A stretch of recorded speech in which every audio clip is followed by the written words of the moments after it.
অনেকে বলে, আমরা দেখেছি প্রাচ্য অক্সফোর্ড বলা হয় ঢাকা ইউনিভার্সিটিকে।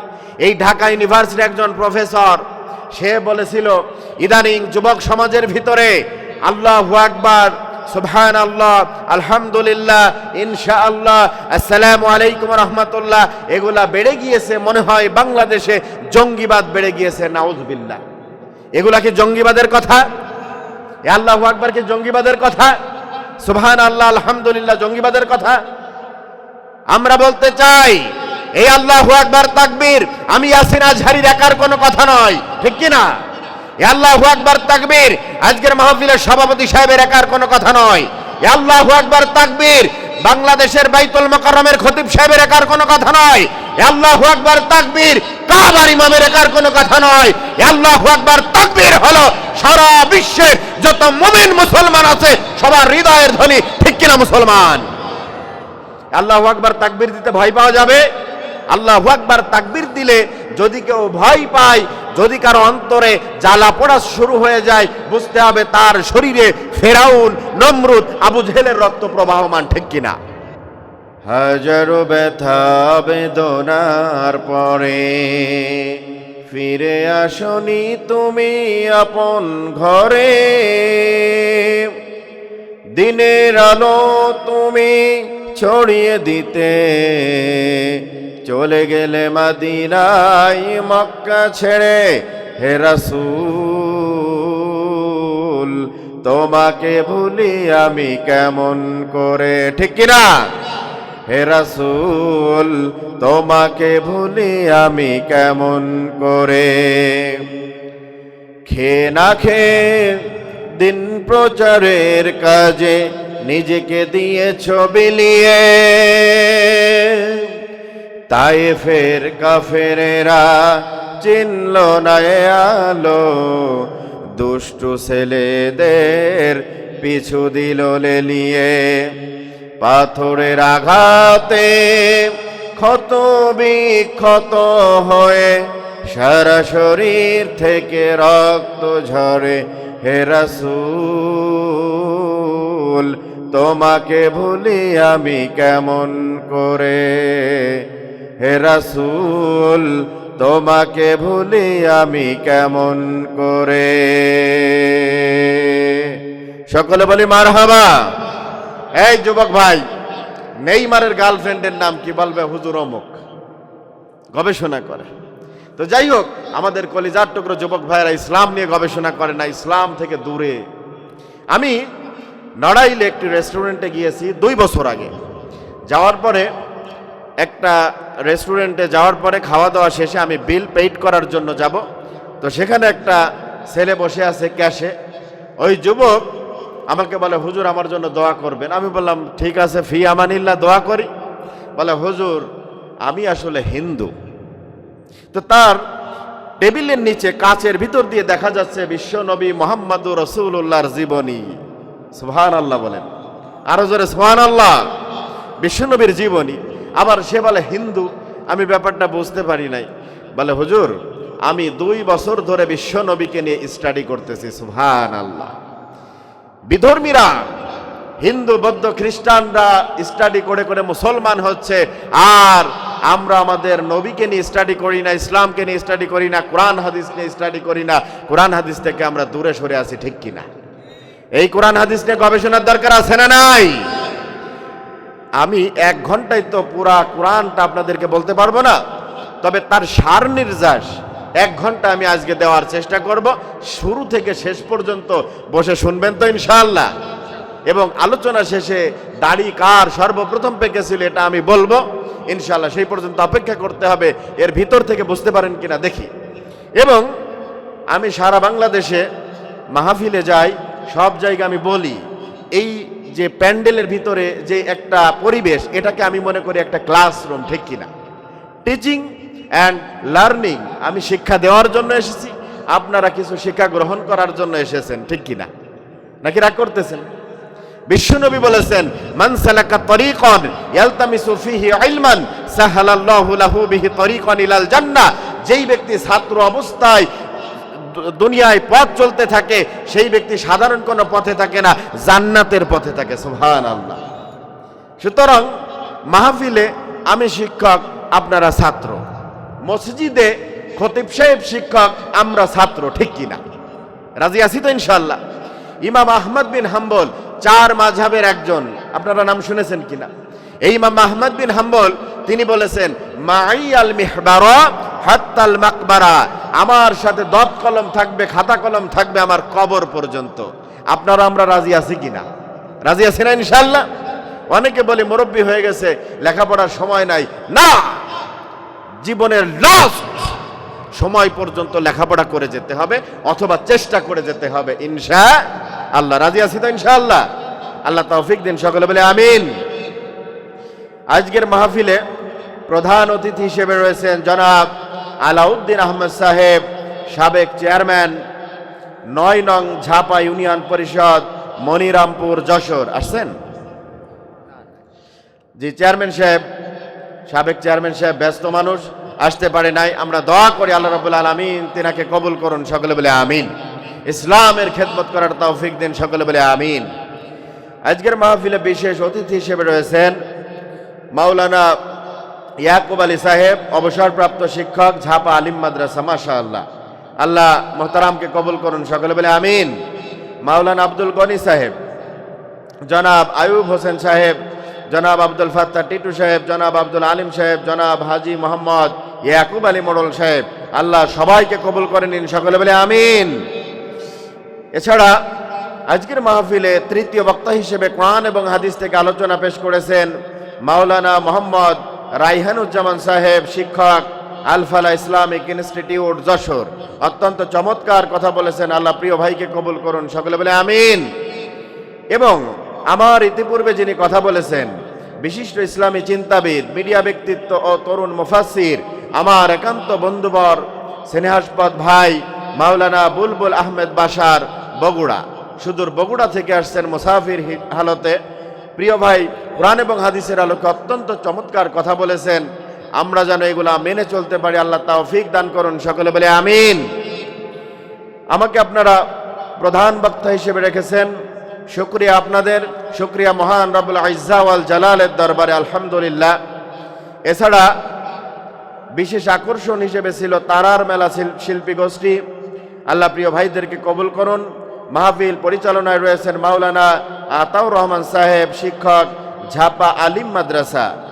আল্লাহ রাব্বুল আলামিন প্রিয় যে সঞ্চালক ভাইকে আল্লাহ কবুল করুন, সকলে বলে আমিন। এছাড়া পোস্টারে যার নাম নাই, মুকুটবিহীন সম্রাট যিনি, খায়রুল ইসলাম, যার মাধ্যমে আমি এখানে আসতে পেরেছি, তিনার শ্বশুরের সঙ্গে মূলত আমার পরিচয়। আমি মাহফিলে যাইতেছিলাম পঞ্চগড়, তো সেখানে ট্রেনের ভিতরে বেশ কিছুদিন আগে পরিচয়, যাওয়ার পথে তো খুব সদালাপী মানুষ, আঙ্কেলের শ্বশুর। তো ভাইজানের সঙ্গে পরিচয় হওয়ার পরে তার জামাইয়ের ব্যাপারে কথা শুনলাম, যোগাযোগ হলো, তারপরে যোগাযোগ করে মোটামুটি আপনাদের এখানে ইসলামের খেদমতে আসার সুযোগ পেয়েছি। আমরা দোয়া করি আল্লাহ তাদের পুরা পরিবারকে কবুল করে নিন, সকলে বলে আমিন। ছোট্ট একটি ছেলে সন্তান আছে, আল্লাহ তাকে হায়াতে তৈয়্যিবা সিহাতে কুল্লিয়া দান করুন, সকলে বলে আমিন। একজন আলেম আবেদ হিসেবে আল্লাহ কবুল করুন, সকলে বলে আমিন। এছাড়া আজকের মাহফিলে উপস্থিত অন্যান্য উলামায়ে কিরাম, তোলাবে ইলম, আমার সামনে উপবিষ্ট অত্র এলাকা থেকে আগত, দূর দূরান্ত থেকে আগত ইসলাম প্রিয় দিনদার, ইমানদার, তৌহিদি জনতা, পর্দার অন্তরালে অবস্থানরতা, শ্রবণরতা সম্মানিতা মা এবং বোনেরা, সকলের প্রতি আমার আন্তরিক শুভেচ্ছা ও সালাম। আসসালামু আলাইকুম ওয়া রাহমাতুল্লাহ। সালামের জবাব দেন নাই কে কে? দেখি জবাব দেন নাই কে কে? সবাই দিয়েছেন? জি, জোর হয় নাই নাকি? এটা কি মুর্দা বাজার নাকি জিন্দা বাজার? এক বাড়ি মহিলা আর পুরুষ দুইজনে বসবাস করে। তো বাড়ি থেকে তার স্বামী দৌড় দিয়ে বেরিয়ে গেছে। স্ত্রী বলে যাও কই? বলে পাশের বাড়ি ডাকাতি পড়ছে, ওখানে যাইতেছি। এবার পাশের বাড়ি ডাকাতি পড়ছে, ভয়ে দৌড় দিছে। এরপরে মোটামুটি তার সাহস কম না বেশি? সাহস বেশি। তো মুমিনদের সাহস কম হবে নাকি বেশি? বিশ্বনবী বলেছেন, আল মুমিনুল কওয়ি খায়রুম মিনাল মুমিনিদ দাঈফ। একজন দুর্বল ঈমানদার মুমিনের চেয়ে একজন শক্তিশালী ঈমানদার মুমিনের দাম বেশি। সুবহানাল্লাহ। তাহলে আমরা দুর্বল হব নাকি শক্তিশালী হব? রাজি আছি তো ইনশাআল্লাহ? আচ্ছা, দেখা যাবে শক্তি আছে না নাই। ঝাপার মানুষ কাঁপায় দেওয়া লাগবে। রাজি আছি তো ইনশাআল্লাহ? কাঁপানো যাবে তো ইনশাআল্লাহ? আপনাদের এখানে একটা নাম করা স্থান আছে, ভাসমান সেতু আছে না? ভাসমান সেতু অনেক দূর থেকে লোকজন দেখতে আসে, আমি অনেক আগে শুনেছি, মাশাআল্লাহ। তো যাই হোক, আজকের মাহফিলে আমরা আসতে পেরে খুশি নাকি অখুশি? যিনি আমাদেরকে আসার বসার সুযোগ দিয়েছেন সেই মহান মুনিবের দরবারে নত শিরে উচ্চ আওয়াজ দিয়ে বলছে আলহামদুলিল্লাহ। রব্বানা লাকাল হামদ হামদান কাসীরান তাইয়্যিবান মুবারাকান ফীহি। প্রশংসা করলাম একজনের, তিনি কে? সব সময় প্রশংসা করব কার? যৌতুক দিয়ে প্রশংসা করব কার? তাও আল্লাহর। যৌতুক সমাজে আছে না নাই? আচ্ছা, মুরব্বী বাবাজি চাচাজি আপনারা যারা আছেন, যৌতুক ছাড়া বিয়ে করছেন কে কে? দেখি একটু হাত তোলেন তো। যৌতুক ছাড়া, মাশাআল্লাহ, অনেকে যৌতুক ছাড়া বিয়ে করছেন, মাশাআল্লাহ অনেকে। আপনাদের এখানে ওয়াজ না করলেও চলতো, ঠিক কি না? আচ্ছা, মাশাআল্লাহ। আচ্ছা, যৌতুক ভালো জিনিস নাকি খারাপ জিনিস? বর্তমান বাংলাদেশে বিয়ে বেশি নাকি তালাক বেশি বলেন দেখি? তালাক বেশি। বিয়ে শাদীর হার কমে গেছে আর তালাকের হার বেড়ে গিয়েছে। তার ভিতর এক নাম্বার যেই প্রবলেম, কারণ তার নাম হলো এই যৌতুক, ঠিক কি না? যৌতুক। স্বামী তার শ্বশুর বাড়ি থেকে যৌতুক এনেছে, এরকম পালং, সোফা, খাট। এবার সোফায় বসে সকালবেলা স্ত্রীকে ডাক দেয়, এই আব্দুর রহিমের মা কই গেলা, এখনো চা দিলা না? অফিসের টাইম গেল গা। এবার আব্দুর রহিমের মা বলে, কি গো আওয়াজ এত উঁচু কেন? কার সোফায় বসে উঁচু গলায় কথা কও? আছে না নাই? ভাই, কার সোফায় বসে উঁচু গলায় আওয়াজ দাও? এটা আমার বাবা বাড়ির sofa. Please control your tongue. তোমার যেই জিহবা, কণ্ঠ, এটাকে একটু নিয়ন্ত্রণ করো। এটা আমার বাবার বাড়ির সোফা, কথা বেশি বলা যাবে না। এরকম সমাজে আপনাদের এলাকায় নাই, ঠিক কি না? আছে না নাই? আছে। এভাবে করে আস্তে আস্তে স্ত্রী যখন এভাবে করতে থাকে, স্বামী, এই যে পুরুষ আমরা, এই পুরুষদের শক্তি কম না বেশি? দুইজন মহিলা সমান একজন পুরুষের সাক্ষী, ঠিক কিনা? আল্লাহ রাব্বুল আলামিন বলেছেন, আর রিজালু কাওয়ামুনা আলান নিসা। নারীদেরকে পরিচালনা করবে পুরুষরা নাকি পুরুষদেরকে নারীরা পরিচালনা করবে? বলেন বলেন। পুরুষরা নারীদেরকে পরিচালনা করবে, কিন্তু আমাদের সমাজে এখন নারীরা পরিচালনা করতেছে পুরুষদেরকে বেশি, ঘরে ঘরে, ঠিক কিনা? এই জন্য কি হয়ে যায়? ডিভোর্স হয়ে যায়, তালাক হয়ে যায় রেগুলার। আমার এই মোবাইলে মেসেজ আসে, অন্তত প্রতিদিন 2-4টা মহিলা পুরুষ মেসেজ দেয়, হুজুর তালাক দিয়ে দিয়েছি, হুজুর আমার স্বামী 1 তালাক 2 তালাক 3 তালাক দিয়ে দিয়েছে, কি হবে? রেগুলার মেসেজ আসে। এই জন্য আমরা কলিজার টুকরো যুবক ভাইদেরকে বলি, আপনারা বিয়ে শাদী করার আগে তালাকের মাসালা শিখবেন। কোন কথা বললে তালাক হয়ে যাবে এটা আপনার শেখা জরুরি, না হলে আপনি বুঝতেও পারবেন না কথা বলেছেন তালাক হয়ে গিয়েছে, ঠিক কিনা? তালাক হয়ে গিয়েছে। এই জন্য তালাকবিহীন, যৌতুকবিহীন সমাজ যদি আমরা চাই, আমাদের সুন্দর স্ত্রী লাগবে, ঠিক কিনা? ভালো মেয়ে বিয়ে করতে হবে। আচ্ছা, ভালো মেয়ে বিয়ে আপনারা কিভাবে করতে পারবেন? আমি একটা টিপস শিখাই দেবো আজকে, রাগ করবেন না তো?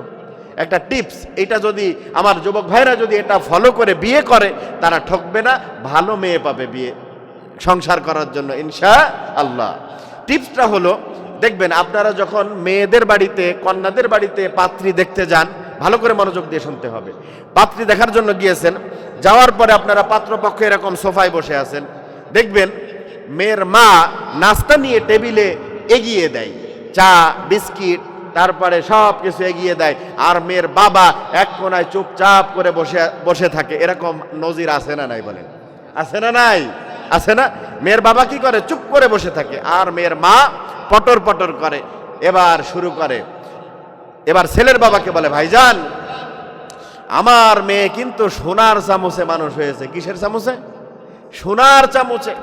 আমার মেয়ে কিন্তু নিজের হাতে খায় না, আমাকে খাওয়াই দেওয়া লাগে, আমি খাওয়াই দেই, ঠিক আছে? এরপরে আমার মেয়ে কিন্তু কাজে কামে মোটেও পারদর্শী না, কাজের বোয়া রেখে দেওয়া লাগবে, এভাবে মেয়ের গুণাগুণ গাইতেছে। কি কার গুণাগুণ? মেয়ের গুণাগুণ গাইতেছে। আর মেয়ের বাবা কোথায়? চুপ করে বসে আছে। এই রকম পরিবেশ আপনারা যেখানে দেখবেন, যেই পরিবারে মেয়ের মা পটর পটর করে, বাবা চুপ করে বসে থাকে, আপনারাও নাস্তা করে চুপচাপ বাড়ি চলে আসবেন, ঠিক কিনা? কথা বুঝতে পেরেছেন? কেননা যেই মেয়ের মা যত বেশি চালাক, বিয়ের পরে ওই মেয়ে হবে তত তাড়াতাড়ি তালাক, ঠিক কিনা? ঠিক কিনা মুসলমান? এই জন্য আমরা চাই, আল্লাহ রাব্বুল আলামিন যেমনি ভাবে বলেছেন, আর রিজালু কাওয়ামুনা আলা নিসা, পুরুষগণ হচ্ছে নারীদের পরিচালক। ঘরে ঘরে যেমনি ভাবে পুরুষেরা পরিচালনা করবে, এই বাংলাদেশটাও আমরা পুরুষ শাসিত চাই নাকি চাই না মুসলমান? আওয়াজ দিয়ে বলি, ঠিক কিনা? এই বাংলাদেশটা পুরুষরা চালাক আমরা চাই নাকি চাই না? কারা কারা চাই দু হাত তুলে আল্লাহকে দেখায় দেয়। লিল্লাহে তাকবীর, লিল্লাহে তাকবীর। আল কোরআনের আলো, আল হাদিসের আলো, সংসদে জালো, লিল্লাহে তাকবীর। রাগ করতেছেন আপনারা? আমি কোরআন এবং হাদিসের বাহিরে কোনো কথা বলি না, বলবো না। কোরআন এবং হাদিসের বাইন্ডিং এর ভিতরে থেকে অল্প কিছু কথা বলবো ইনশাআল্লাহ। প্রিয় ভাইয়েরা এবং বাবাজিরা, আমরা যে যৌতুকের বিষয় বলতেছিলাম, মূল আলোচনার পূর্বে এই পয়েন্টটা বলে আমি মূল আলোচনায় চলে যাব। তাহলে যৌতুক ভালো জিনিস নাকি খারাপ জিনিস? বলেন। খারাপ জিনিস। আচ্ছা, আমার কলিজার যুবক ভাইয়েরা এখানে যারা আছেন, যৌতুক ছাড়া বিয়ে করতে রাজি আছেন কে কে? একটু দুহাত তুলে আল্লাহকে একটু দেখায় দেন না। হাতটা তুলে আল্লাহকে একটু দেখায় দেন। এই তোমার হাত নামাও, 7-8 বছর বয়স, হাত নামাও। যুবক ভাইয়েরা বিয়ে করেন নাই? কয়জন? একজন। বিয়ে করেন নাই? মাশাআল্লাহ। 1 2 3 4 5, কত? 6 7 8 9 10। মাশাআল্লাহ। আপনারা যৌতুক ছাড়া বিয়ে করতে রাজি আছেন তো ইনশাআল্লাহ? আল্লাহ আপনি দেখেছেন, আমার এই কলিজার যুবক ভাইদেরকে আপনি কবুল করে নেন, সকলে বলে আমিন। যৌতুকবিহীন সমাজ যদি হয়ে যায়, এই সমাজে সুখ শান্তি দিয়ে ভরপুর করে দিবেন যিনি, তিনি কে? আল্লাহ কবুল করুন, সকলে বলে আমিন। প্রিয় উপস্থিতি, আসুন আমরা মূল আলোচনায় চলে যাই। আমরা কুরআনুল কারীমের প্রথম দিকের যে সূরা, এই সূরা 3 নম্বর সূরা থেকে আলোচনা করব। আমি পবিত্র কুরআনুল কারীমে সূরা আলে ইমরানের 185 নম্বর আয়াতে কারিমা তেলাওয়াত করেছি। জোরে আওয়াজ দিয়ে বলতে হবে কোন সূরা। আচ্ছা, তার আগে বলেন, আমার এই কথাগুলো কিন্তু ভালো করে শুনতে হবে। এগুলা শুনে আমার পক্ষ থেকে পুরস্কার দিব শুরু থেকে নিয়ে শেষ পর্যন্ত। আর বেশি সময় নেই, আর মাত্র 50 মিনিট। এই 50 মিনিটের ভিতরে যতটুকু আলোচনা করব, এর ভিতরে আলোচনার ভিতর থেকে আমি প্রশ্ন করব। উত্তর দিতে পারলে প্রথমে যে উত্তর দিবেন আমি পুরস্কার দিব আমার পক্ষ থেকে ইনশাআল্লাহ। মনোযোগ দিয়ে শুনবেন তো ইনশাআল্লাহ? মনোযোগ দিয়ে শুনবেন। তাহলে জোরে আওয়াজ দিয়ে বলতে হবে, এই কুরআনুল কারীমের ভিতরে কয়টি সূরা আছে?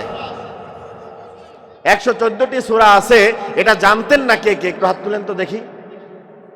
114টি সূরা সবাই জানেন? জানেন না কে দেখি? মাশাআল্লাহ। সবাই জানে না। স্বীকার করেছে মুরব্বী, সবাই জানে না। আসলে সবাই জানার দরকার আছে না নাই? আমার বাড়ি কয়টা দলিল আছে, কোন ডাঙ্গায় কয়টা জমি আছে, কোন জায়গায় কয়টা দোকান আছে, কল কারখানা ফ্যাক্টরি, সব কিছু গাছগাছালির হিসাব আমি আপনি রাখি।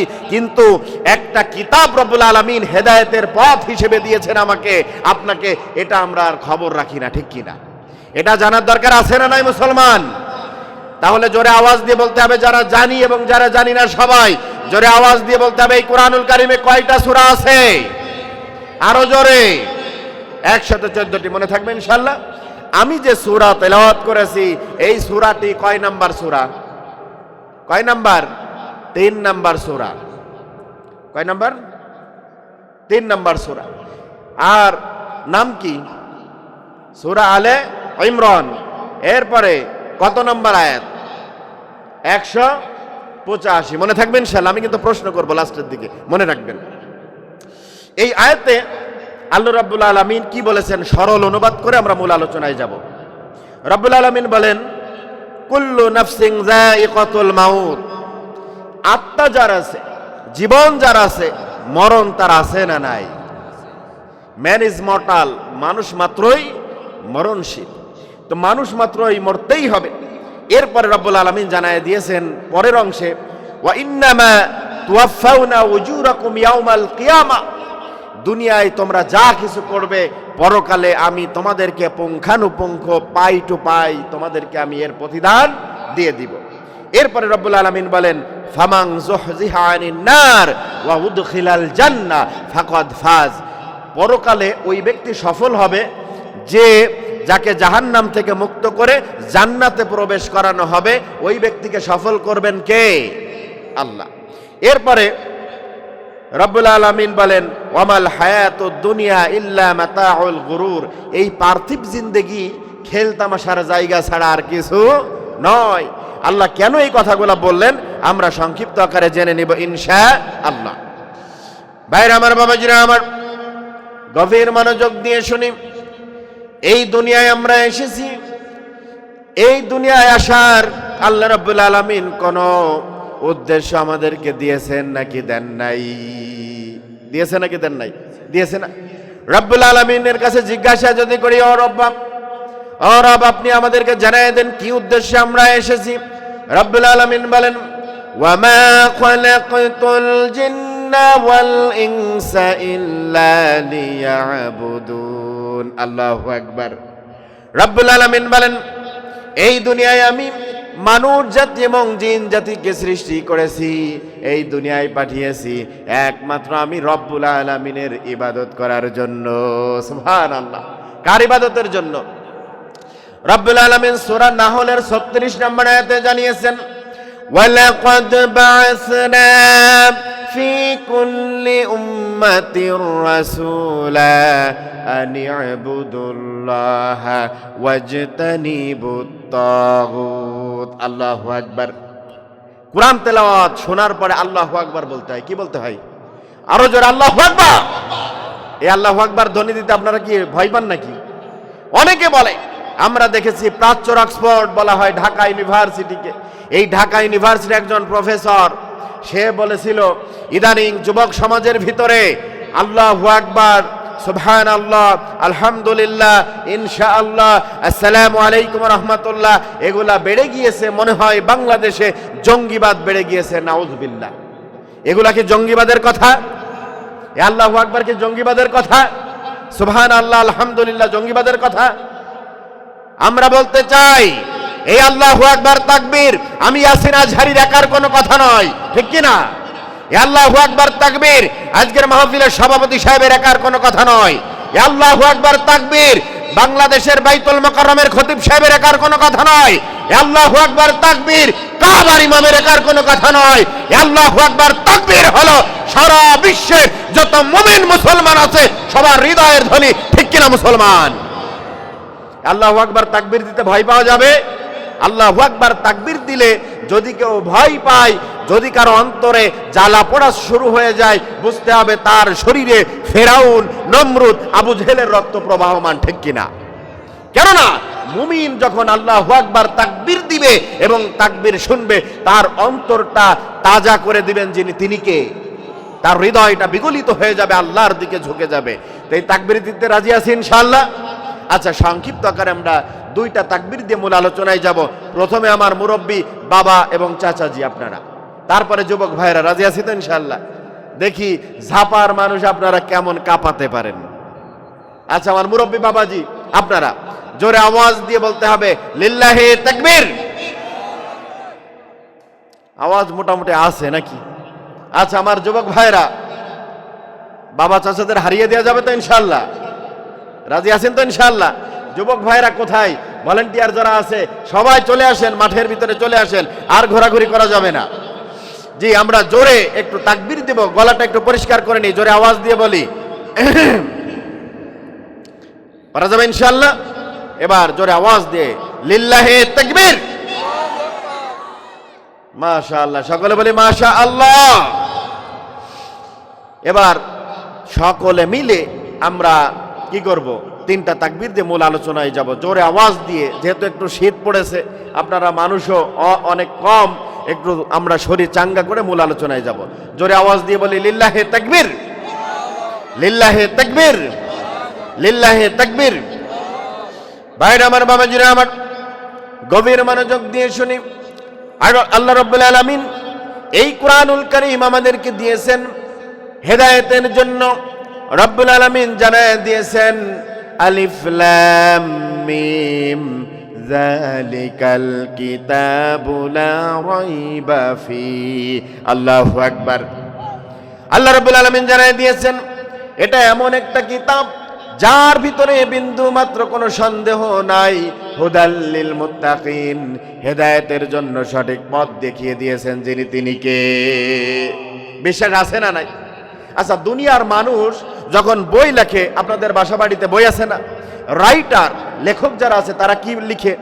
এই বইয়ের ভিতরে যদি কোনো ভুল থাকে আপনারা আমাদেরকে জানাবেন, আমরা কি করব, নেক্সট যে এডিশন, সংস্করণ, আমরা সংশোধন করে দিতে বাধিত থাকব। আল্লাহ কি সেরকম বলেছে নাকি? আল্লাহ রাব্বুল আলামিন কি বলেছেন? যালিকাল কিতাব, এটা এমন একটা কিতাব লা রাইবা ফি, যার ভিতরে বিন্দুমাত্র কোনো সন্দেহ নাই। আমিরুল মুমিনিন ওমর বিন খাত্তাব রাদিয়াল্লাহু তাআলা আনহু ইসলাম এখনো গ্রহণ করেন নাই। বিশ্ব নবী একদিন রাস্তা দিয়ে হেঁটে যাচ্ছিলেন, এমন সময় আমিরুল মুমিনিন ওমর বিন খাত্তাব বিশ্ব নবীকে ফলো করা শুরু করে দিলেন। বিশ্ব নবী দেখি কোথায় যায়, আজকে আমি আব্দুল্লাহর বেটা মোহাম্মদকে ফলো করব। এবার বিশ্ব নবী হাঁটতে হাঁটতে মসজিদের ভিতরে প্রবেশ করলেন। এবার বিশ্ব নবী সাল্লাল্লাহু আলাইহি সাল্লাম মসজিদের ভিতরে প্রবেশ করে নামাজের ভিতরে দাঁড়ায় গেলেন। সুবহানাল্লাহ। আমিরুল মুমিনিন ওমর বিন খাত্তাব এখন ইসলাম গ্রহণ করে নাই, এবার মসজিদের বাহিরে দাঁড়িয়ে আছে। বিশ্ব নবী নামাজে দাঁড়ায় আল্লাহু আকবার বলে নামাজ শুরু করে দিয়েছেন। সূরা ফাতিহা শেষ করেছেন। এবার কোরআন থেকে, পবিত্র কুরআনুল কারীমের 69 নম্বর সূরা, সূরা হাক্কা থেকে তেলাওয়াত শুরু করে দিয়েছে। সুবহানাল্লাহ। বিশ্ব নবী তেলাওয়াত করতেছেন আল হাক্কা মাল হাক্কা ওয়া মা আদরাকা মাল হাক্কা। মিলাছে না নাই? মিলাছে না নাই? কিসের মতো? কবিতার মতো। ডালিম গাছে মৌ এত ডাকি তবু কথা কও না কেন বউ। মিল আছে না নাই? তো কবিতার মতো মনে হচ্ছে। এবার আমিরুল মুমিনিন ওমর বিন খাত্তাব মসজিদের বাহিরে দাঁড়িয়ে মনের ভিতর চিন্তা করতেছে, আহারে এই আব্দুল্লাহর বেটা মোহাম্মদ মসজিদের ভিতরে ঢুকে দেখি কবিতা পড়তেছে, এটা তো কবি। নাউজুবিল্লাহ। বিশ্বনবী কি কবি নাকি? বিশ্বনবী কবি নয়। আল্লাহ রাব্বুল আলামিন বিশ্বনবীকে ডাক দিয়ে বলো, নবী মোহাম্মদ আমার হাবিব, আপনি তো নামাজে দাঁড়ায় সূরা হাক্কা তেলাওয়াত শুরু করে দিয়েছেন। মসজিদের বাহিরে দাঁড়ায় খাত্তাবের বেটা ওমর চিন্তা করতেছে মোহাম্মদ নাকি কবি হয়ে গিয়েছে। নাউজুবিল্লাহ। আল্লাহ ডাক দিয়ে বলা, নবী নামাজের ভিতরে আপনি ওমরকে জানায় দেন আপনি কোনো কবি নয়, আর কোন কবির কবিতা আপনি তেলাওয়াত করছেন না। ও নবী, আপনি জানায় দেন। বিশ্ব নবী কোরআনের আয়াত তেলাওয়াত শুরু করে দিলেন। বিশ্ব নবী বলেন, ওয়ামা হুয়া বিকাউলি শাইর কলিলাম মা তুমিন। বিশ্ব নবী জানায় দিয়েছেন এটা কোনো কবির কবিতা নয়, তোমরা খুব অল্প মানুষ এটার প্রতি ঈমান আনয়ন করে থাকো। ওমর বিন খাত্তাব মসজিদের বাহিরে দাঁড়ায় দাঁড়ায় চিন্তা করে, আহারে আমি তো মনে মনে চিন্তা করতেছিলাম আব্দুল্লাহর বেটা মোহাম্মদ টের পাইলো কেমনে? আমরা তো আমি মনে করেছিলাম মোহাম্মদ বুঝি কবি হয়ে গিয়েছে, কিন্তু এখন দেখি না না না, মোহাম্মদ শুধু কবি হয় নাই রে, মোহাম্মদ শুধু কবির ভিতরে সীমাবদ্ধ নাই। মোহাম্মদ আমার মনের কথা যেহেতু বুঝতে পেরেছে, মোহাম্মদ গণক হয়ে গিয়েছে। নাউজুবিল্লাহ। কি বলে? যে মোহাম্মদ গণক হয়ে গিয়েছে, আমার মনের কথা নইলে টের পাবে কেমনে?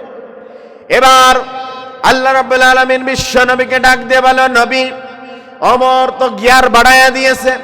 আগে শুধু কবি চিন্তা করেছিল, কবিতা চিন্তা করেছিল, এখন তো আপনাকে জাদু বিদ্যার কথা বলতেছে, আপনি নাকি গণক হয়ে গিয়েছেন।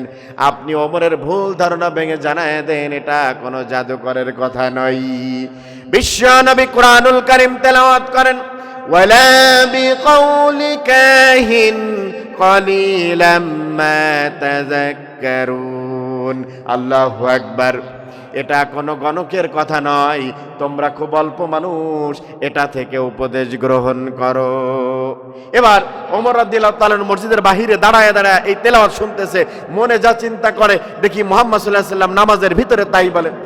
আশ্চর্য হয়ে গিয়েছে, কাহিনী কি যে আমি মনে মনে চিন্তা করি আর আব্দুল্লাহর বেটা মুহাম্মদ কোরআন তেলাওয়াত করে নামাজের ভিতরে, একই কথা। তাহলে এটা কি? এটা যদি কবির কবিতা না হয়, গণকের কথা না হয়, তাহলে এটা আসলে কি কি তেলাওয়াত করতেছে? বিশ্ব নবীকে রব জানায় দিলেন, ও নবী আপনি ওমরকে জানায় দেন এটা কি।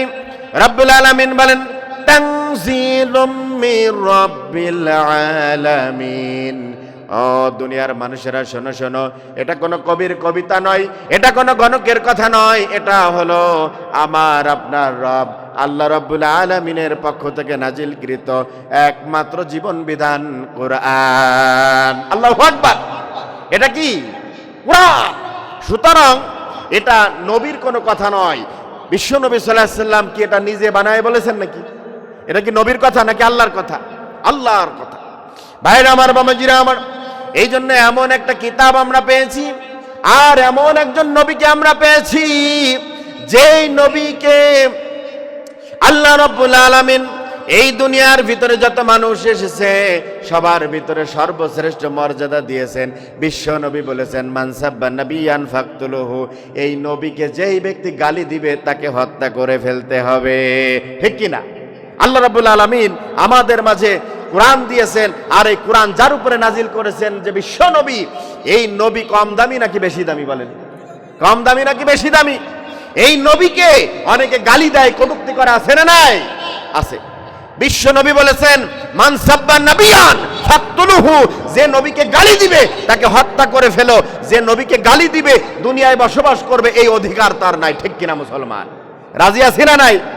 আমরা বলতে চাই, আমি ইয়াসিন আজহারীর বিরুদ্ধে কথা বলেন, আমি ইয়াসিন আজহারীকে গালি দেন, আমি কিচ্ছু বলবো না। সভাপতি সাহেবকে গালি দেন, কিচ্ছু বলবো না। ইমাম সাহেবকে গালি দেন, কিচ্ছু বলবো না। বাইতুল মোকাররমের খতিব সাহেবকে গালি দেন, কিচ্ছু বলবো না। কিন্তু আমার আপনার নবী, যাকে জীবনের চাইতে বেশি ভালোবাসা দরকার, এই নবীর বিরুদ্ধে যদি কেউ কথা বলে, গালি দেয়, আমাদের জীবনে এক ফোঁটা রক্ত থাকতে আমরা ছেড়ে দিতে রাজি না, রাজি না, রাজি না। ঠিক কিনা মুসলমান? রাগ করতেছেন আপনারা? এই নবীর প্রতি ভালোবাসা কম থাকতে হবে নাকি বেশি?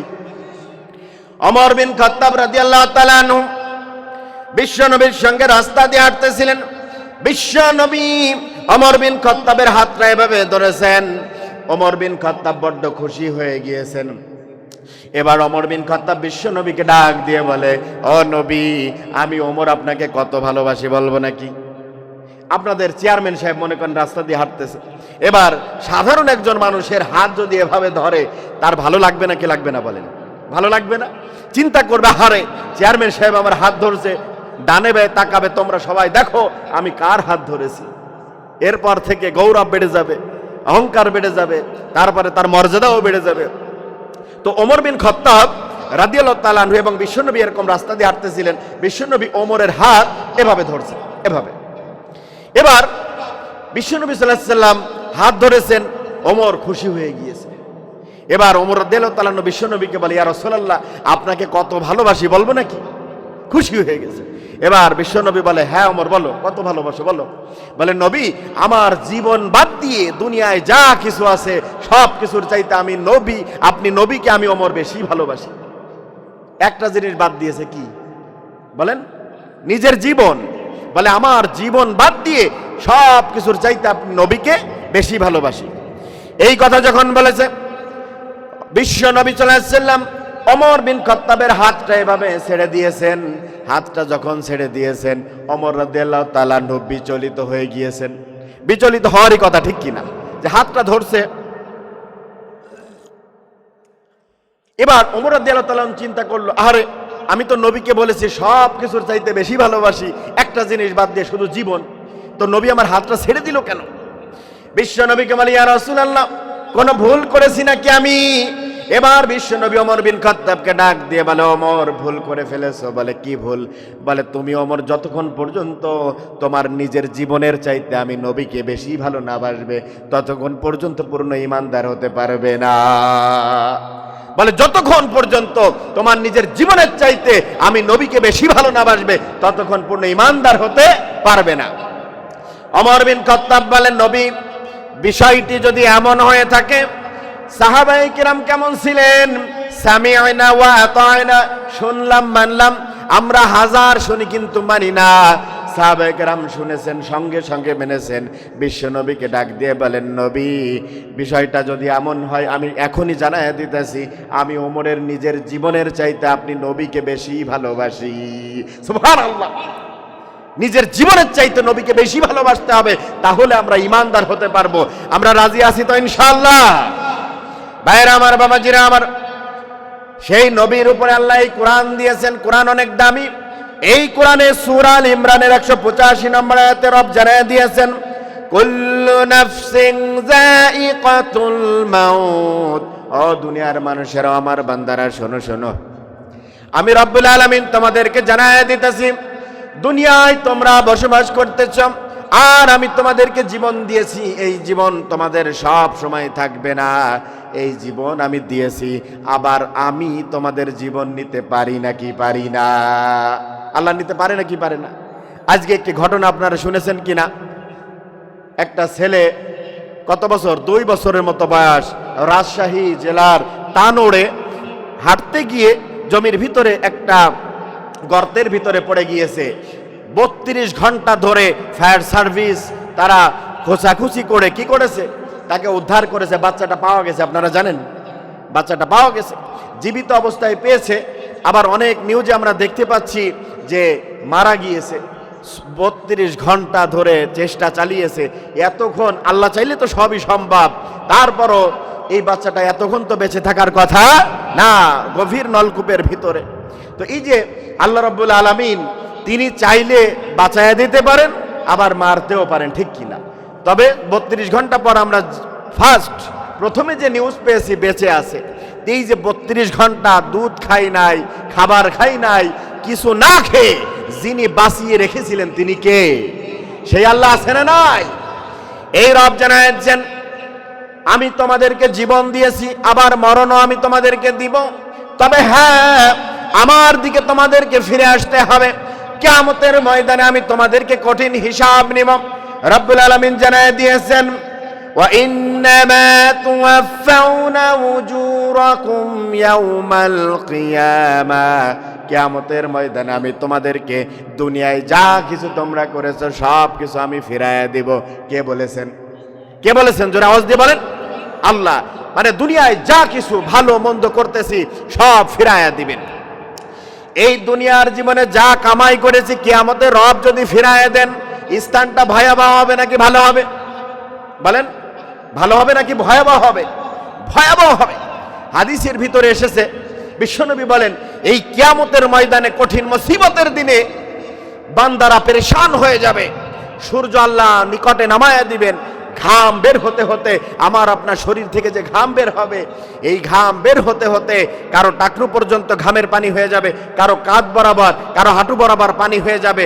আর আমি আপনি বান্দারা পেরেশান হয়ে আল্লাহকে বলতে থাকবো, আল্লাহ ডান হাতে আমলনামা পাবো নাকি বা হাতে আমলনামা পাবো এটা পরে দেখা যাবে, আপনি বিচার কাজ শুরু করে দিন। আল্লাহু আকবার।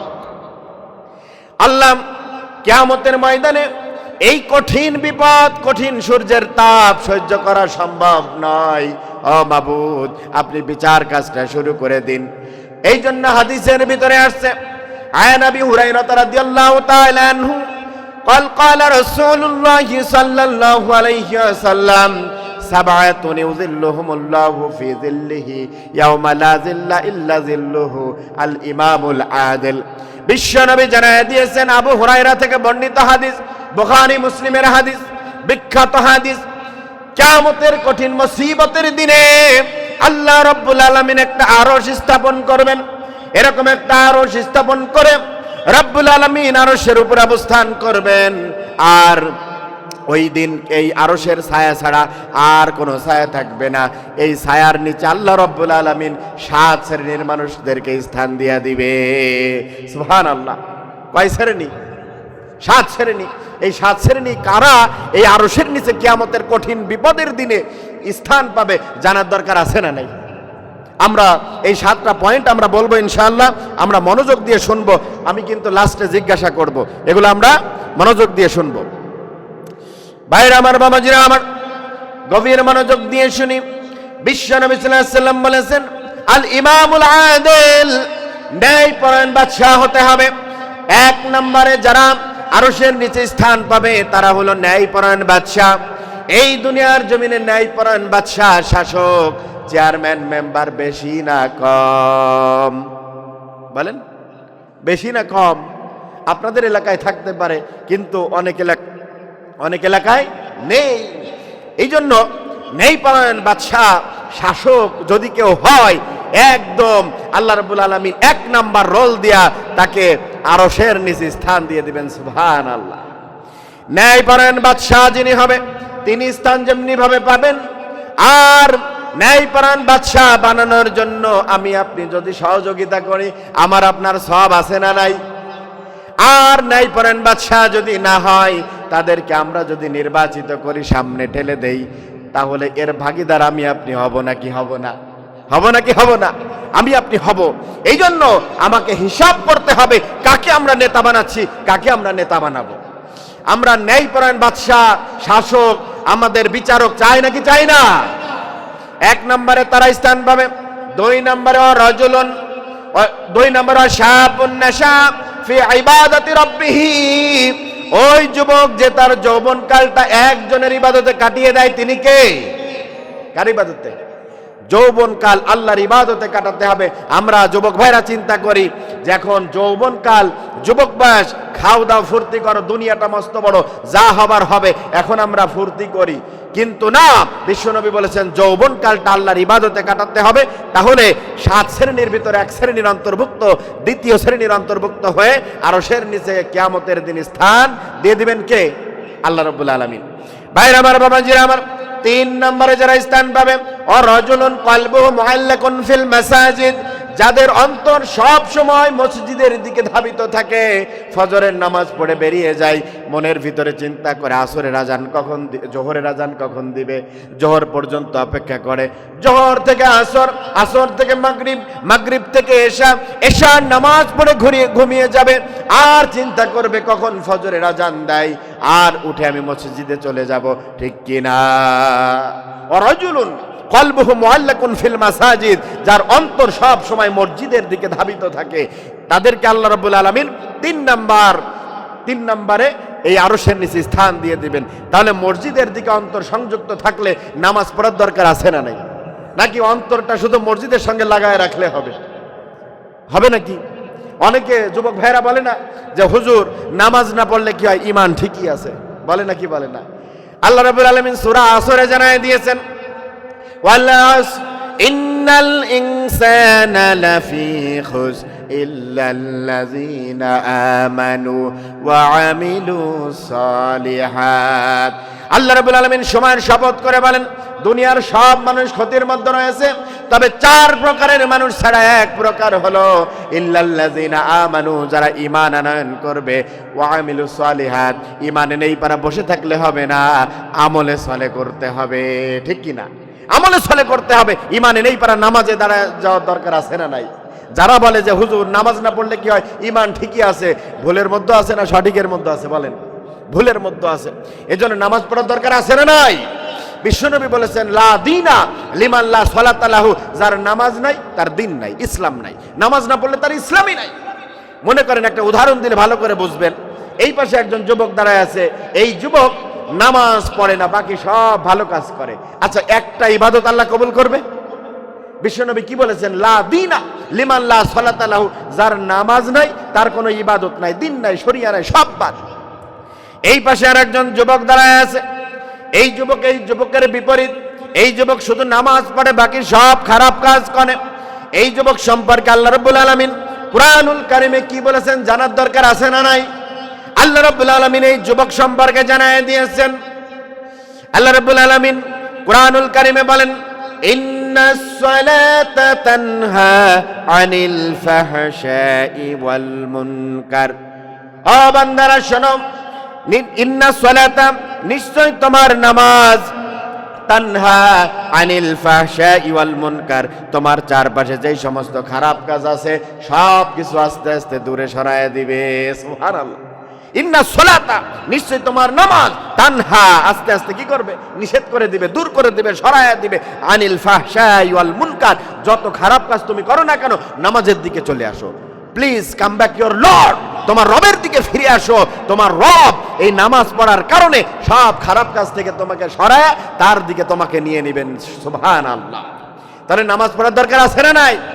আমরা মুসলমানেরা বাংলাদেশে, মুসলিম দেশ আমরা বলি, কত পার্সেন্ট আমরা নামাজ পড়ি বলেন তো? 5%, 10%, ঠিক কি? 5-10% নামাজ পড়ি, অথচ দাবি করি মুসলিম রাষ্ট্র, দেশ ইসলাম কায়েম করতে চায়, অথচ নিজের ভিতরে ইসলাম নাই, ঠিক কি না? বিশ্ব নবী বলেছেন, আউয়ালু মা ইউহাসাবু বিহিল আবদু ইয়াউমাল কিয়ামাতিস সালাহ, কিয়ামতের ময়দানে সর্বপ্রথম যে ইবাদতের হিসাব আল্লাহ রাব্বুল আলামিন নেবেন তার নাম হলো নামাজ। সুতরাং নামাজ ছাড়া কোনো কথা হবে না। এই জন্য নামাজ 5 ওয়াক্ত পড়বো। কারা কারা দুহাত তুলে আল্লাহকে একটু দেখায় দেই। লিল্লাহে তাকবীর। হাত তোলেন, সবাই হাত তোলেন, জোরে আমার সঙ্গে বলবেন, বলেন, বাঁচবো আর যতদিন নামাজ পড়বো ততদিন। জোরে, বাঁচবো আর যতদিন নামাজ পড়বো ততদিন। হাত নামান। রাজি আছি ইনশাআল্লাহ? মহিলারা অনেক সময় দেখবেন স্বামীরা যখন জিজ্ঞাসা করে বাসায় গিয়ে, ওগো সকিনা নামাজ পড়ছো? বলে ওই যে যাই নামাজ বিছানো দেখতেছো না? এরকম আছে না? না, নামাজ পড়ে না, ধোকা দেয়, বলে যাই নামাজ বিছানো দেখতেছো না? আসলে নামাজ পড়ে না। আবার অনেকে গাফিলতি করে। বিশ্বনবী মা বোনদের সম্পর্কে বলেছেন, ভালো করে মনোযোগ দিয়ে শোনেন, আল মারআতু ইযা সাল্লাত খামসাহা, বিশ্বনবী বলেছেন কোন মহিলা যদি 5 ওয়াক্ত নামাজ ঠিকমতো আদায় করে, অসামাত শাহরাহা, রমজান মাসের রোজা ঠিকমতো পালন করে, ওয়া আতাআত বালাহা, স্বামীর খেদমত ঠিকমতো করে, ওয়া হাফিজাত ফুরুজাহা, আর নিজের লজ্জাস্থান সতীত্বের হেফাজত করে। বিশ্বনবী বলেন কোন মা বোন মহিলারা যদি 5 ওয়াক্ত নামাজ পড়ে, রমজান মাসে রোজা রাখে, স্বামীর খেদমত করে, নিজের লজ্জাস্থান হেফাজত করে, এই 4টা কাজ যদি কোনো মা বোন করে, আল্লাহ রাব্বুল আলামিন কিয়ামতের ময়দানে জান্নাতের 8টা দরজা ওই মা বোনের জন্য খুলে দিবে। সুবহানাল্লাহ। কাজ কয়টা? জোরে আওয়াজ দিয়ে বলেন। 4টি। আর জান্নাতের দরজা কয়টি? 8টি দরজা আল্লাহ খুলে দিবেন। সুবহানাল্লাহ। আমার মা বোনেরা, আপনারা এই 4টি কাজ ভালো করে করবেন। আর 2টা কাজ থেকে বিশ্বনবী নিষেধ করেছেন, মা বোনেরা মহিলারা বেশি করে। বিশ্বনবী বলেন, ইয়া মাশারান নিসাই তাসাদদাকনা ফাইন্নী উরিতুকুন্না আকসারা আহলিন নার। ও মদিনার মহিলারা শোনো শোনো। বিশ্বনবী যখন মেরাজে গিয়েছিলেন, মেরাজ থেকে আসার পরে মদিনায় যখন ঈদগাহে নামাজ আদায়ের জন্য যাচ্ছিলেন, এমন সময় মদিনায় মহিলাদেরকে দেখে বললেন, ইয়া মাশারান নিসা, ও মদিনার মহিলারা তোমরা বেশি বেশি দান সদকা করবে। ফাইন্নী উরিতুকুন্না আকসারা আহলিন নার। আমি মেরাজে গিয়েছিলাম, মেরাজে আল্লাহ রাব্বুল আলামিন আমাকে জান্নাত জাহান্নাম ঘুরায় দেখাইছেন। আমি মেরাজে দেখেছি পুরুষদের চাইতে মহিলারা জাহান্নামে বেশি। এবার ওই মদিনার মহিলারা বিশ্বনবীকে জিজ্ঞাসা করল, ইয়া রাসূলুল্লাহ, কি কারণে আমরা জাহান্নামে বেশি যাব? বিশ্বনবী বললেন, 1 নাম্বার কারণ হলো তুকসিরনা লাআনা, তোমরা মহিলারা লানত দিয়ে থাকো বেশি। আছে না নাই? সন্তান অন্যায় করেছে, বাড়ি থেকে বেরিয়ে গেছে, বলে তুই যেন মরা মুখ নিয়ে বাড়ি ফিরিস, আমি যেন তোর মরা মুখ দেখি। আছে না নাই? সন্তান, নিজের সন্তান বলে যা বেরিয়ে যা, আমি যেন তোর মরা মুখ দেখি, যা। এরকম সন্তানকে বদদোয়া দেয়। আপনাদের এলাকা আছে না নাই? আমাদের এলাকা আছে। এরকম আমি শুনেছি, সন্তানকে বদদোয়া দিয়েছে, মরা লাশ হয়ে বাড়ি চলে আসছে। আমার মা বোনেরা, হাতে ধরি পায়ে ধরি করজোরে আপনাদের কাছে বলতে চাই, সন্তানদের বদদোয়া দিবেন না, লানত দিবেন না। স্বামী অন্যায় করেছে, ভুল করেছে, মায়ের দিয়েছে কোনো কারণে, লানত দিবেন না। প্রতিবেশী অন্যায় করেছে, লানত দিবেন না, বরং তাদের জন্য দোয়া করবেন, তাদেরকে কল্যাণ দিয়ে দিবেন যিনি তিনি কে। তুকসিরনা লাআনা, মহিলারা বেশি বেশি লানত দেয়, 1 নাম্বার কারণ, এই জন্য জাহান্নামে বেশি যাবে। বিশ্বনবী বলেন 2 নাম্বার জাহান্নামে যাওয়ার কারণ হলো তাকফুরনাল আশিরা, স্বামীর নাশুকরি করা। বিশ্বনবী বলেন স্বামীর নাশুকরি করে থাকে মহিলারা, এই জন্য জাহান্নামের ভিতরে বেশি যাবে। স্বামী সারা জীবন খাওয়াই পরাই, একদিন একটা শাড়ি কিনে দিতে পারে নাই, একদিন বাজার সদাই কম এনেছে। অনেক মহিলারা সমাজে আছে সঙ্গে সঙ্গে স্বামীকে না শুকরি জানায় বলে দেয়, সারা জীবন কিছু খাওয়াইলে না, পরাইলে না, কিছু দিলে না, আমি দেইকা তোমার ঘর করে গেলাম। আছে না নাই? আমি দেইকা তোমার ঘর করে গেলাম, নইলে বুঝতা, নইলে বুঝতা, আমি দেইকা। এই যে বললো, অস্বীকৃতি জানালো, অকৃতজ্ঞ হলো, না শুকরি জানালো, বিশ্বনবী বলেছেন এই কারণে মহিলাদেরকে জাহান্নামে বেশি দেওয়া হবে। স্বামীর না শুকরি করা যাবে না, বরং স্বামী ইনকাম কম করে আল্লাহর কাছে দোয়া করবেন, আল্লাহ পাক রব্বুল আলামিন আমার স্বামীর ইনকাম কম, স্বামীর রোজগারে ইনকাম বাড়ায় দিন। আল্লাহ রব্বুল আলামিন ইনকাম বাড়ায় দিতে পারে নাকি পারে না? পারে নাকি পারে না? ইনকাম বাড়ায় দিতে পারে ইনশাআল্লাহ। এভাবে করে স্বামী স্ত্রীর ভিতর মিল মহব্বত যদি থাকে, একে অপরের জন্য যদি দোয়া করা হয়, আল্লাহ রাব্বুল আলামিন ওই ঘরটা জান্নাতি ঘর বানায় দিবেন ইনশাআল্লাহ। ভাইরা আমার, বাবাজিরা আমার, তাহলে 3 নম্বরে আরশের নিচে স্থান পাবে যারা বলেছি, মসজিদের সঙ্গে যাদের অন্তরটা দিলটা সংযুক্ত থাকে। 4 নাম্বার যারা স্থান পাবে, বিশ্ব নবী বলেন ওয়ারাজুলান তাহাব্বা ফিল্লাহ ইজতামা আলাইহি ওয়া তাফাররাকা আলাইহি। বিশ্ব নবী বলেন ওই 2 জন ব্যক্তি, ওই 2 জন বন্ধু, ওই 2 জন মুসলমান আরশের নিচে 4 নম্বরে স্থান পাবে যারা একত্রিত আল্লাহর জন্য, একে অপরকে ভালোবাসে, মহব্বত করে আল্লাহর জন্য। ইজতামা আলাইহি, তারা যখন মিলিত হয় আল্লাহর জন্য, ওয়া তাফাররাকা আলাইহি, আবার যখন বাড়ি ফিরে যায় একজনের জন্য, তিনি কে? ওয়ারাজুলানে তাহাব্বা ফিল্লাহ, 2 বন্ধু, 2 মুসলমান একজন আরেকজনকে ভালোবাসবে আল্লাহর জন্য। এই ভালোবাসাটা কি হারাম রিলেশন? প্রেমের ভালোবাসা? এই ভালোবাসা কিসের ভালোবাসা? আল্লাহর ভালোবাসা, বন্ধুত্বের ভালোবাসা, মহব্বতের ভালোবাসা। ভাইরা আমার, বাবাজিরা আমার, 4 নাম্বার গেল। 5 নাম্বার ওয়ারাজুলুন দাআত ইমরাআতুন যাতু মানসিবিন ওয়া জামালিন ফাকালা ইন্নী আখাফুল্লাহ। এই পয়েন্ট আমার কলিজার টুকরো যুবক ভাইদের উদ্দেশ্য করে বিশ্বনবী বলেছেন। কলিজার টুকরো যুবক ভাইরা ভালো করে শুনুন। বিশ্বনবী বলেন ওয়ারাজুলুন, কোন যুবক যদি, ওয়ারাজুলুন দাআত ইমরাআতুন যাতু মানসিবিন ওয়া জামালিন ফাকালা ইন্নী আখাফুল্লাহ, কোন সুন্দরী মহিলা, নারী, উচ্চ বংশীয় সুন্দরী কোন মহিলা যদি খারাপ কাজের জন্য কোন যুবককে আহ্বান করে, আমি তোমার সঙ্গে খারাপ কাজ করতে চাই, তোমার সঙ্গে সময় কাটাতে চাই, সঙ্গে সঙ্গে ওই যুবক বলে দেয় ইন্নী আখাফুল্লাহ, একজনকে ভয় করি, তিনি কে? জোরে আওয়াজ দিয়ে বলতে হবে, একজনকে ভয় করি, তিনি কে? ওই যুবক হারাম রিলেশনের দিকে যাবে না, খারাপ কাজের দিকে যাবে না, গার্লফ্রেন্ড ডাকলে তার দিকে যাবে না। অনেকে দেখবেন চিন্তা করে গার্লফ্রেন্ডের সঙ্গে দেখা করার সময় পায় না, বলে ঝাপা মাহফিল আছে 11 তারিখে, বান্ধবী 11 তারিখে মাহফিলের দিন আইস দেখা হবে। আছে না নাই? মাহফিলের দিন আইস দেখা হবে। ভালো দিনে কি কাজে আসতেছে? খারাপ কাজে। এরকম আপনাদের এলাকায় নাই, ঠিক কিনা? আছে, বাঁশবাগানে খুঁজে দেখেন, ঠিক কিনা? আছে না নাই? আছে। এটা করা যাবে না। ইয়োর রিলেশন শুড বি হালাল। আপনার রিলেশনশিপ হতে হবে হালাল। আর এই হালাল রিলেশনশিপ তখনই হবে যখন আপনি বিবাহ বন্ধনে আবদ্ধ হয়ে যাবেন, ঠিক কিনা? বিবাহের বাহিরে যেই রিলেশন আছে, যেই সম্পর্ক আছে, এটা হারাম নাকি হালাল? বলেন হারাম। এটা করা যাবে না, অবৈধ। বিয়ের পরে যে স্ত্রীর সঙ্গে যত ভালোবাসা বিনিময় করবেন, অসুবিধা নেই। আমার কলিজা যুবক ভাইয়েরা, এমন যদি পরিস্থিতি হয়ে থাকে, হারাম রিলেশন যদি থাকে, খারাপ কাজের জন্য যদি আহ্বান প্রতিনিয়ত করতে থাকে, না, এটার দিকে আপনি যেতে পারবেন না। বিশ্বনবী নিষেধ করেছেন ওয়ারাজুলুন দাআত ইমরাআতুন যাতু মানসিবিন ওয়া জামালিন ফাকালা ইন্নী আখাফুল্লাহ।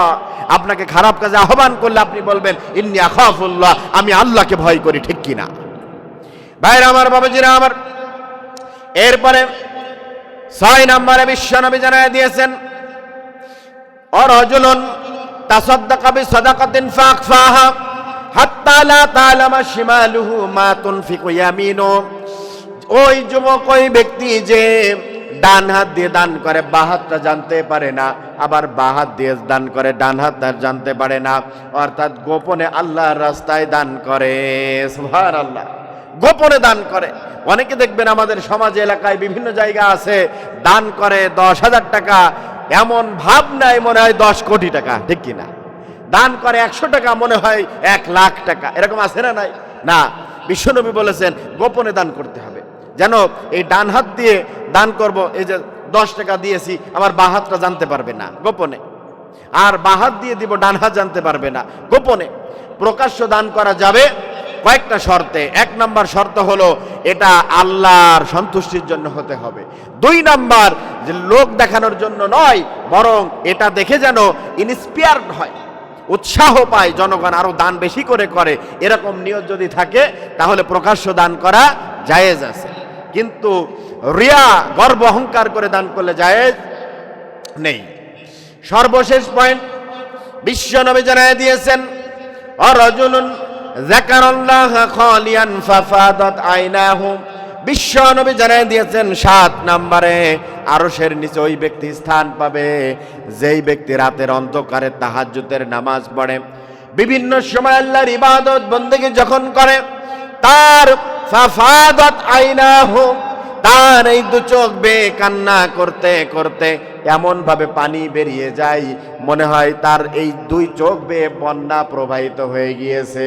সুবহানাল্লাহ, এমন ভাবে কান্না করে, আল্লাহর কাছে নিজের জন্য, গুনাহের জন্য অনুতপ্ত হয়, ক্ষমা প্রার্থনা করে, মনে হয় যে সে একদম বন্যা বয়া দিয়েছে। ফাফাদাত আইনাহু, ফাদাত শব্দ এসেছে ফাইদন থেকে, বন্যা থেকে, তার মানে অজোরে কান্না করতে থাকে।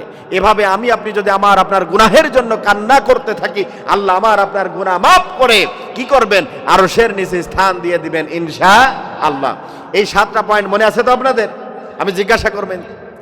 এই জন্য রব্বুল আলামিন বলেন কুল্লু নাফসিন যায়িকাতুল মাউত ওয়া ইন্নামা তুওয়াফাউনা উজুরাকুম ইয়াওমাল কিয়ামা ফামান যুহজিহা আনিন নারি ওয়া উদখিলাল জান্নাহ ফাকাদ ফাজ।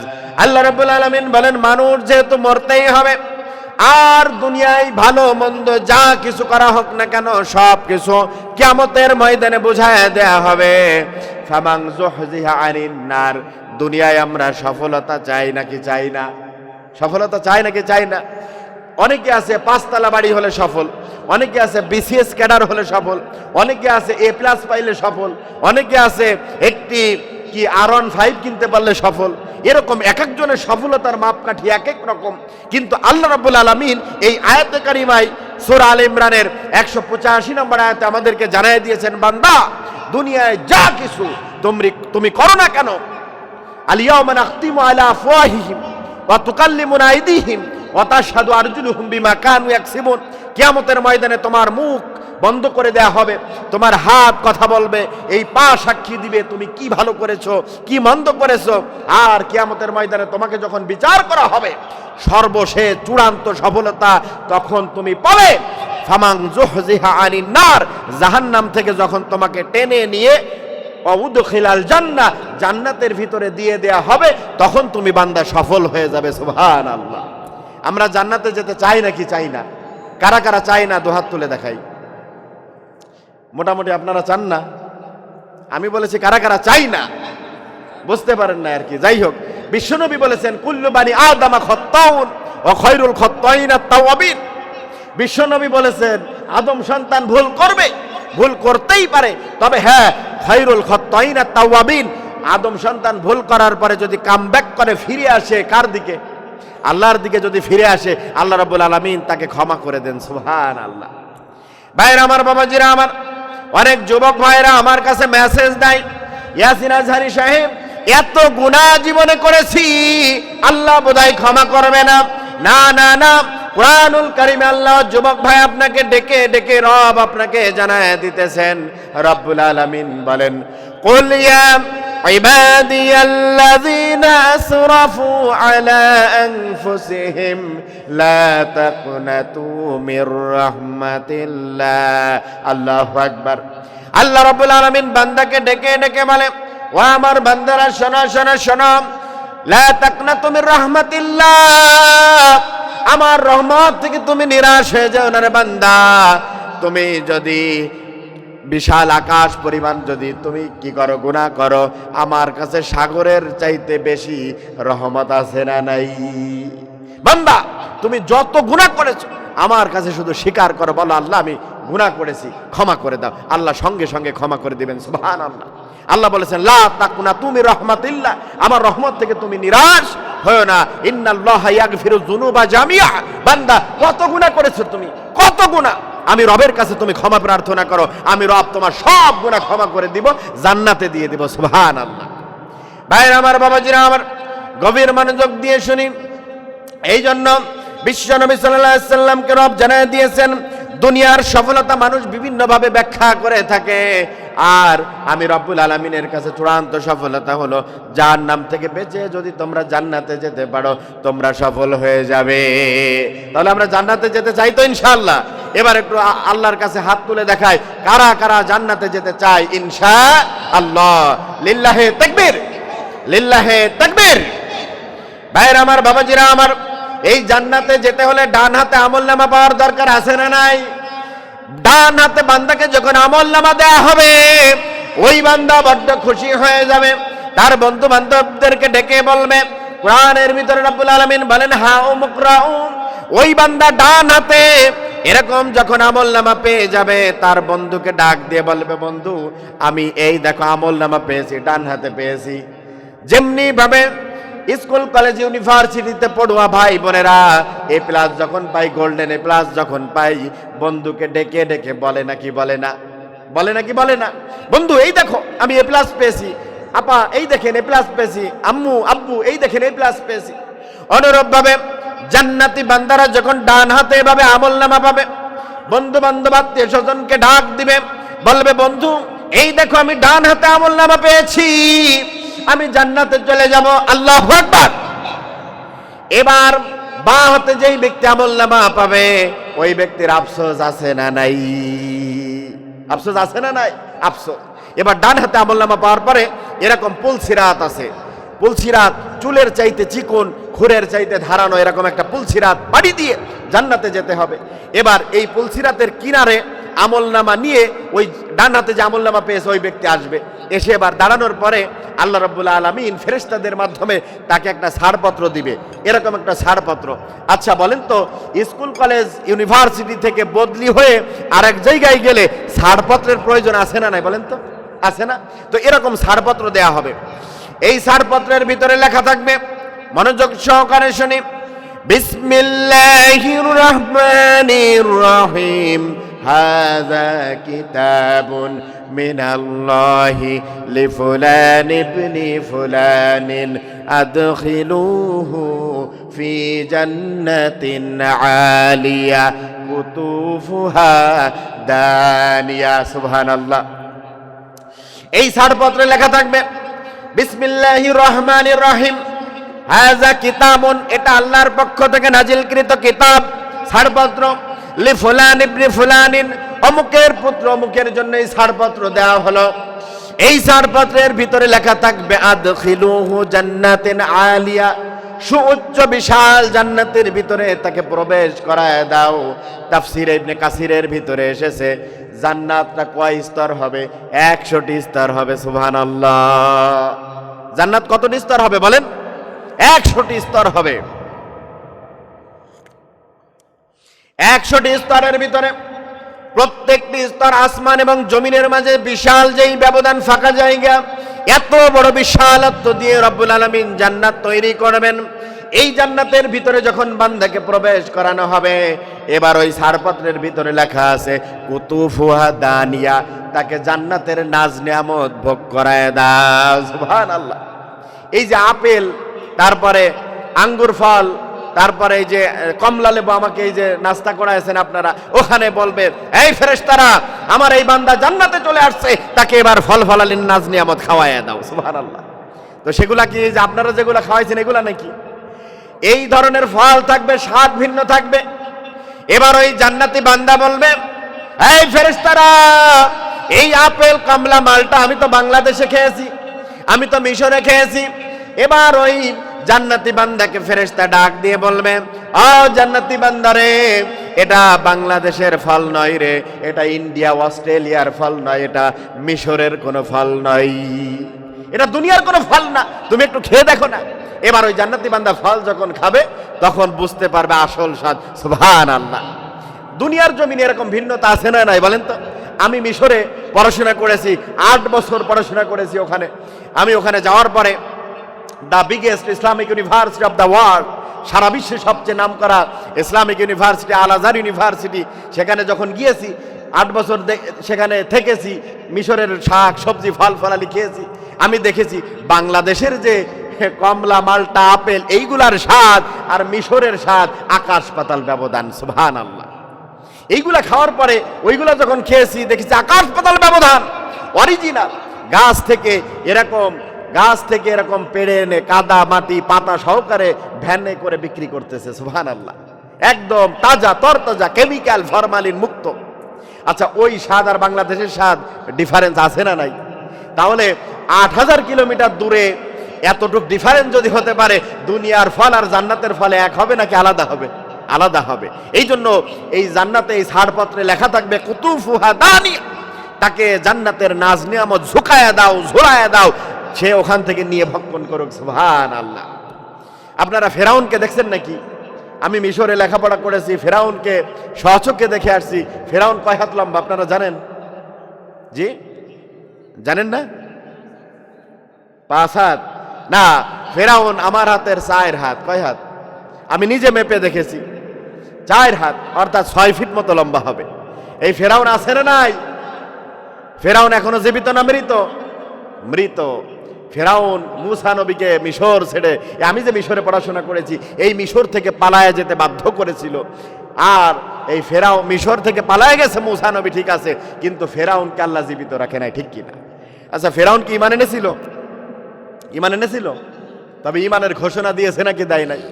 ঈমানের ঘোষণা দিয়েছিল। ফেরাউন যখন মুসা নবী পার হয়ে গেল, ওই রাস্তা দিয়ে যখন ফেরাউন যাইতেছিল, এবার আল্লাহ রাব্বুল আলামিন 2 পাশের পানিকে অর্ডার করে দিলেন, পানি আগের অবস্থানে ফিরে যাও। আগের অবস্থানে যখন চলে আসলো, পানির ভিতরে হাবুডুবু খাইতে খাইতে সব মরে শেষ। বাকি আছে কয়জন? বাকি আছে কয়জন বলেন? একজন, ফেরাউন। সব মরে শেষ, ফেরাউন বাকি আছে। এবার এই ফেরাউন যখন বাকি আছে, এবার ফেরাউনের এই কণ্ঠনালীর কাছে রূহ চলে আসছে, জীবন যাই যায়। এবার দেখবেন অনেকে অপরাধ না করলেও আসলে এমন পিটানি দেওয়া হয়, অপরাধ স্বীকার করে না, এরকম আছে না নাই? তো ফেরাউনও কণ্ঠনালীর কাছে যখন রূহ চলে আসছে, এবার আল্লাহকে স্বীকার করতে বাধ্য হচ্ছে। আল্লাহকে কি বলেছিল সেদিন? আল্লাহ রাব্বুল আলামিন এই কোরআনে দিয়েছে নাকি দেয় নাই বলেন তো? ফেরাউন সেদিন বলেছিল, সূরা ইউনূসের ভিতরে রব জানায় দিয়েছেন, قال آمنت أنه لا إله إلا الذي آمنت به بنو إسرائيل। আল্লাহু আকবার। ফেরাউন আল্লাহকে ডেকে ডেকে বলে, আমানতু, আমি ঈমান আনলাম, আন্নাহু লা ইলাহা ইল্লাল্লাযী আমানাত বিহি বানু ইসরাঈল। ও আল্লাহ, এই যে মুসার জাতি বনি ইসরাইল যার উপরে ঈমান আনছে, আমি তার উপরে ঈমান আনলাম। আমি যেমন এই যে তাফসির করে আপনাদের বুঝাইতেছি, এবার ফেরাউন আল্লাহকে এরকম তাফসির করে বুঝাইতেছে, আল্লাহ তুমি বুঝতে পারো কিনা যে আমি কার উপরে ঈমান আনতেছি? এ ভালো করে শোনো, আমি একটু ব্যাখ্যা করে বুঝাইতেছি। বলে কিভাবে? বলে এই যে মুসা নবীর উম্মত, এই যে বনি ইসরাইল যে আল্লাহর উপর ঈমান আনছে, আমি তার উপর ঈমান আনতেছি। আল্লাহকে ব্যাখ্যা করে বুঝাইতেছে। শুধু এতটুকু বলে ক্ষান্ত হয় নাই, বলে ওয়া আনা মিনাল মুসলিমিন, আল্লাহ আমি মুসলমান। কে বলতেছে? ফেরাউন বলতেছে, আল্লাহ আমি মুসলমান, ওয়া আনা মিনাল মুসলিমিন, আমি মুসলমান। ফেরাউন বলতেছে, সাধারণ কোনো ব্যাপার না, ফেরাউন। আল্লাহ রাব্বুল আলামিন ডাক দিয়ে বলে, আল আন, এখন, ওয়াকাদ আসাইতা ক্বাবলু, তুমি তো ইতিপূর্বে আমার নবী মুসার সঙ্গে সীমা লঙ্ঘন করেছো, ঠিক কিনা? আমার নবীর সঙ্গে সীমা লঙ্ঘন করেছো, আর তুমি নিজেকে মুসলমান দাবি করো, ঈমানের ঘোষণা দাও। অকুনতা মিনাল মুফসিদিন, তুমি ঈমানদার মুমিন মুসলমান হতে পারো না, তুমি হলে এই দুনিয়ার জমিনে সবচাইতে বড় ফাসাদ সৃষ্টিকারী সন্ত্রাস, ঠিক কিনা মুসলমান? আমি বলেছি না, আল্লাহ। আল্লাহ বলেছে, পৃথিবীতে কেউ স্থায়ী হয় না, হোক না সে ফেরাউন কিবা নমরুদ, কেউ ভবে চিরকাল রয় না। ঠিক কিনা? এই পৃথিবীতে আমরা যেমনি ভাবে দেখেছি, নমরুদ টিকতে পারে নাই, ফেরাউন টিকতে পারে নাই, আবু জেহেল টিকতে পারে নাই। বাংলাদেশে যারা 16.5 বছর ধরে ইসলামের বিরোধিতা করেছে, আলেম ওলামাদেরকে আইনা ঘরে বন্দী রেখেছে, কোরআনের বিরোধিতা করেছে, নবীর বিরোধিতা করেছে, তারা টিকতে পারে নাই।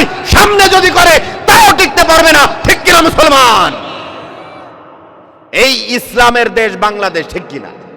এই বাংলাদেশ ইসলাম দ্বারা শাসিত, আমরা চাই নাকি চাই না? আচ্ছা, আমরা মুখে বলি যে ইসলাম ভালো, তাহলে দেশটা যদি ইসলাম দিয়ে কোরআন দিয়ে চলে তাহলে ভালো হবে না খারাপ হবে? বলেন, ভালো হবে নাকি খারাপ হবে? আপনাদেরকে হাতে ধরে পায়ে ধরে আপনাদেরকে বলে যায়, এই দুনিয়ায় সব কিছু দেখা শেষ। শেখ হাসিনা, ভালো করে বুঝতে হবে, আমি কোনো রাজনৈতিক কথা বলছি না, আমি কোনো রাজনীতির কথা বলছি না, তবে বুঝতে হবে, আপনার মাইন্ড সেট করে নেন। এই বাংলাদেশে 5ই আগস্টের পরে, শেখ হাসিনা চলে যাওয়ার পরে এই বাংলাদেশে একটা খুন হওয়ার কথা ছিল না। ঠিক কিনা? কি বলেন আপনারা? আমার কথা বুঝতে পারেন নাই? হাসিনা খারাপ, আওয়ামী সরকার খারাপ, খুন খারাপি, রাহাজানি, চুরি ডাকাতি সব বন্ধ হয়ে যাবে। ঠিক কিনা? তারপরও হয়েছে নাকি হয় নাই? মারামারি আছে না নাই? গ্যাঞ্জাম ফাসাদ আছে না নাই? তাহলে বোঝা গেল এই দুনিয়ার কোন তন্ত্র মন্ত্র এগুলা দিয়ে এই দুনিয়া চালালে শান্তি ফিরে আসবে না। এই দুনিয়ায় শান্তি ফিরে আসবে তখন এই কোরআন দিয়ে দেশ চলবে যখন। ঠিক কিনা মুসলমান? এই কোরআন দিয়ে ব্যক্তি জীবন, পারিবারিক জীবন, সমাজ জীবন, রাজনৈতিক জীবন, রাষ্ট্রীয় জীবন, এমনকি সংসদ পর্যন্ত চলুক। কে কে চাই দোহা তুলে আল্লাহকে দেখায় দেয়। লিল্লাহে তাকবীর, লিল্লাহে তাকবীর। আল কোরআনের আলো, আল হাদিসের আলো, সংসদে জালো, লিল্লাহে তাকবীর। রাগ করতেছেন আপনারা? আমি কি কোরআনের বাইরে কোনো কথা বলতেছি? তাহলে কোরআন আমরা ভালো বলি শুধু, কিন্তু এই কোরআন থেকে আমরা কি করি না? ফায়দা নিতে চাই না। এই জন্য আল্লাহ রাব্বুল আলামিন বলেছেন যে তোমরা এই কোরআনের যতটুকু তোমাদের পক্ষে যাবে ততটুকু তোমরা মানবে, আর যতটুকু বিপক্ষে যাবে ততটুকু বাদ দিবে তোমরা। এটা কি হবে বলেন? না, এটা কখন হবে না। উদখুলু ফিস সিলমি কাফা, আল্লাহ কোরআনে জানায় দিয়েছেন ইসলামে প্রবেশ করতে হলে পূর্ণাঙ্গভাবে করতে হবে, কোনো হাঙ্কি পাঙ্কি চলবে না। ঠিক কিনা? পূর্ণাঙ্গভাবে প্রবেশ করতে হবে। ভাইরা আমার, বাবাজিরা আমার, গভীর মনোযোগ। সংক্ষেপে শেষ করছি।